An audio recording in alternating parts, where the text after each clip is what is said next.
morning, beautiful people. My name is Annebaks, a fashion entrepreneur. Because I'm involved in anything fashion, pattern drafting. Today I'll be talking to fashion lovers. I'll be talking to if you're a beginner in the fashion industry.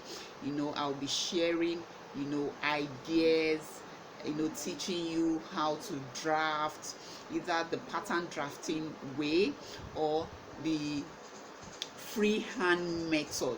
There's actually a difference between a freehand method and a pattern drafting method, but today we are just beginning, so we'll start from the basic.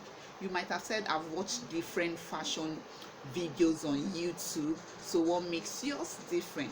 What makes my different is all those little forces that spoil your whole work, that makes your sweat, your mental sweat, your physical sweat, and all the time that you have spent, that makes rinse that cloth. That's what we're going to be talking about. It's not because basically they don't really talk about it in fashion school, because they just feel those are minor things that in the process of your practice, in the process of the profession, you get to find out about it through observation, through trial and error. You get to find out, so they don't go to the more difficult, tenacious details. So I'm going to be talking about those little details that can spoil your work, those little details that can affect the project of your customers fabric that you're working with.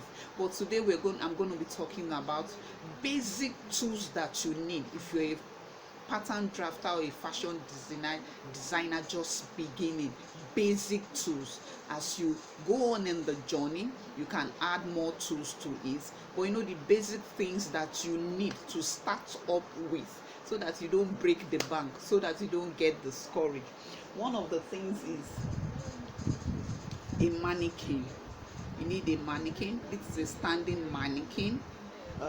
There's the one that has hands, head, and all that. If you can't afford that yet, no problem. But if you can't afford a mannequin yet, you can just start off, use yourself or use a friend or use your sibling, anybody around you. You use them as your model to be able to showcase your clothing. You need a pattern paper. Is either in white or in brown, whatever color that you need it. You need a pair of scissors. You don't just need just one pair. You need scissors for fabric, and when you're using your scissors for fabric, don't use it for any other thing.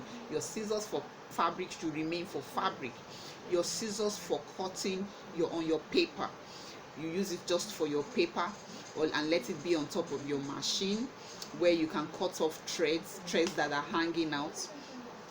You need pins. Those pins, they are a lifesaver. You need them to hold your clothes together, to hold the side seams together, to put them in place while you're stitching. You need your ruler. You need different sizes of ruler. You need the small size, you need the medium size, and you need the very long size that is up to like 60 inches. You need them also. You need your pencil and your marker for your pattern drafting. If you just have your pencil alone, there is no problem, or your marker. You need a masking tape to hold the paper in place. Let's assume that you're using a longer maybe maybe you want to draft on a gown. Maybe that's your project, or you're drafting a skirt, and the paper is not long enough. So by just joining them together. You need your gum also. The gum can replace the paper tape. The paper tape can replace the gum. You need a book to take down all measurements. Measurements is important. One of the most important thing that you mustn't miss in pattern drafting, or in dressmaking, or in cloth making. You also need like a board pin, yes, to hold your paper in place. You need your eraser. You need your sharpener to sharpen your pencil. You need, this is a lifesaver, your curved rulers. You need them for curving your neckline and your armhole. You need them.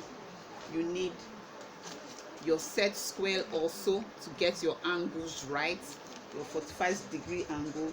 You also need this curve ruler, the longer one. You need it. These are basic tools. You need a pattern drafting book.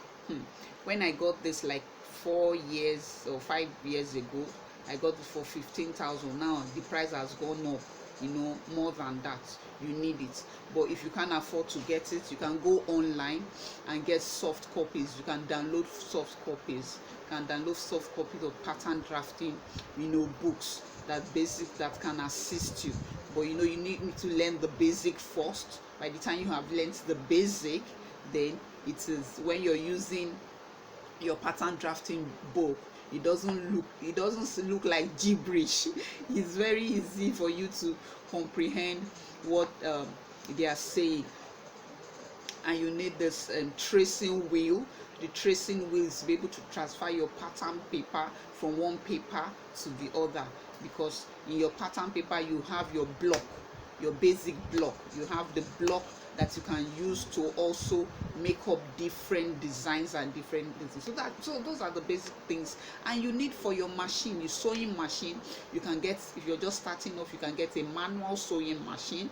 You can get the tabletop sewing machine. There is no problem about that. You can, if you don't have a sager, which is they call it whipping machine in Nigerian language.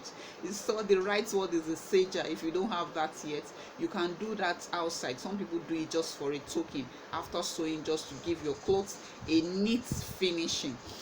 What you need lighting. Lighting is very important in the area where your workspace. You need a space. You don't need much space. You need a table for cutting, a table that gives you 4 or 3 angles of movement where you can move.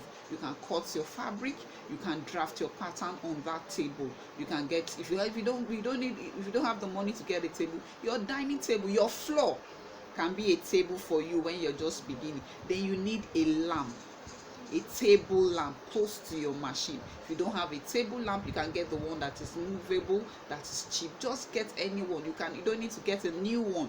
You can get a second-hand one that is very cheap. You are just starting off. Once you have started off, subsequently going on, you can now decide what to add to the tools that you've gotten already. I hope this has been has been of importance to you. I hope this information have added value to you. I ask you that follow me in this journey of pattern making and pattern drafting of clothes. You're going to learn tricks. You're going to learn ideas. You're going to learn mistakes that I've made that you shouldn't make. It's also a forum for mentorship where we'll discuss our mistakes and be able to analyze designs, going forward, so that you don't keep making that mistakes, so that your clients don't keep running away. So follow me in this journey. Follow my channel, like, subscribe, hit the notification button to get notified of when I upload new videos. I love you. I welcome you to this journey, because pattern drafting and sewing as a whole requires your mental state, your physical well-being also. So you need to be well put together as you go through this journey, so that you can enjoy the journey while you are in it. If you're taking it as a full-time job, you need to enjoy the process. So love you. See you next time. See you in my next video.